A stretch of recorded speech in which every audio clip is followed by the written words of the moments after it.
The relation of bomb damage and distance in CSGO is linear. Or is it? I wanted to be able to predict the bomb damage based on my position, but in the end it took longer than expected. Suppose you plant the bomb and you start legging it. You will be spared damage quicker and quicker as you move away. It is not linear. This, however, will in turn also smooth out at the end again, which makes you get very little damage for an extended distance at the edge of the bomb's radius. More on this later. But what exactly is the bomb's radius? To know that, we have to look at the bomb's damage, which works similar to the high explosive grenade, but unlike the HE grenade, the bomb does not care about any obstacles like walls. To know the radius of it, you first need to know what the maximum damage is that it can deal. By default, the maximum bomb damage is 500, which means that will be the damage if you're so close that you're almost making out with the bomb, given that you don't wear any protection. But each map can override that and use whatever fits the map best, maybe 400, maybe 600, and many maps have done exactly that. I've also seen hints that the A and B bomb sites can have different amounts of damages, but I personally haven't actually found an example of that. Getting back to the radius, you just need to multiply the maximum damage that you can get without Kevlar by 3.5, and you have the radius in units, which in CSGO is the same as inches.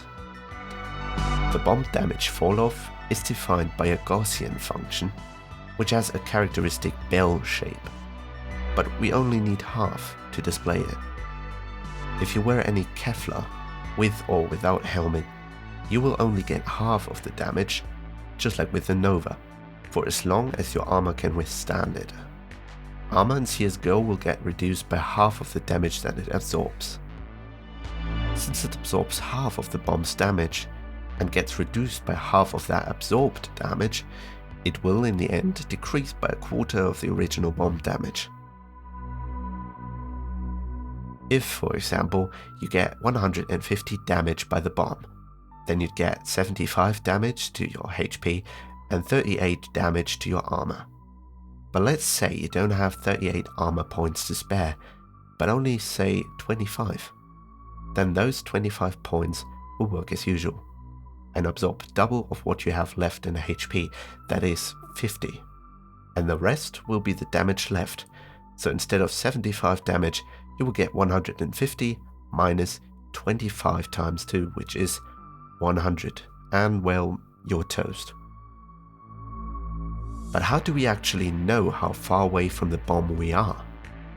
For that, we can just use the Pythagorean theorem to get the distance between 2 points.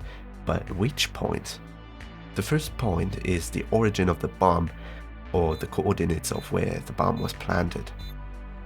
The second point is a bit more complicated. The player has an origin just like the bomb has. It is located in the middle of their bounding box at their feet. Their bounding box is 32 by 32 inches wide.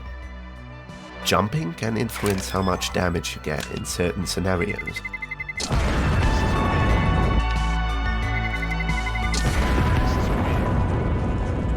However, crouching can also influence the damage, so since the player's origin does not change when they crouch, but the damage can, then it can't be it. Maybe the player's head. It actually has to do with the height of their eyes. The game calculates a random number between 0.7 and 1, which gets multiplied by the height of their eye level, which is roughly 64 units when standing or 46 units when crouched. And that gets added to their origin. This means the second point is determined randomly between their eye level and 30% down to their feet, whether they're standing or crouching. This means bomb damage can be random each time.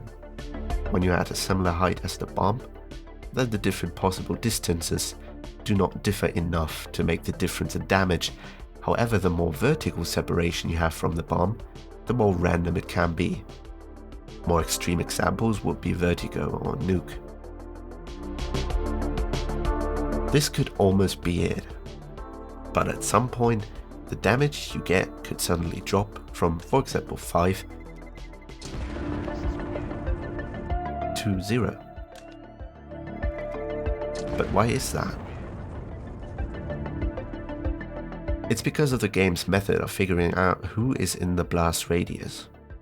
Instead of wasting time checking all the players and other entities in the level, it splits the space into invisible partitions and finds players chilling in the regions near its radius, which we talked about earlier. You might say, surely the bomb radius must be a sphere. You would be right. I mean, it even shows a sphere when you type in the map_show bomb radius command, and the actual damage you get is kind of based off a sphere, because it's the direct distance to the bomb. However, before the game even considers giving you damage, it will first see if you're within the bomb's radius. The sphere would be right for the damage calculation, but for first checking whether you're actually in the vicinity of the bomb in the first place, it will use a cube of the same size. Then it just checks if your bounding box of the player is getting intimate with the bomb's box, and if yes, it calculates the damage accordingly. You can do it like this. As you might see, all of this was done in 3 dimensions and not just 2, like I showed on the map. Why is it a box? Probably because it's faster to compute. However, that means that in the corners of this box, you are still in the radius and get damaged, even if you're outside of the sphere. As you can see, the distance horizontal or vertical is shorter than the diagonal. This way, the distance is not big enough to drop all the way to 1 damage and then to 0, but gets cut off prematurely. That's why it dropped from 5 directly to 0. It's also important to note that due to type conversion, damage to your health is always rounded down, and damage to armor is always rounded up to the nearest integer or full number.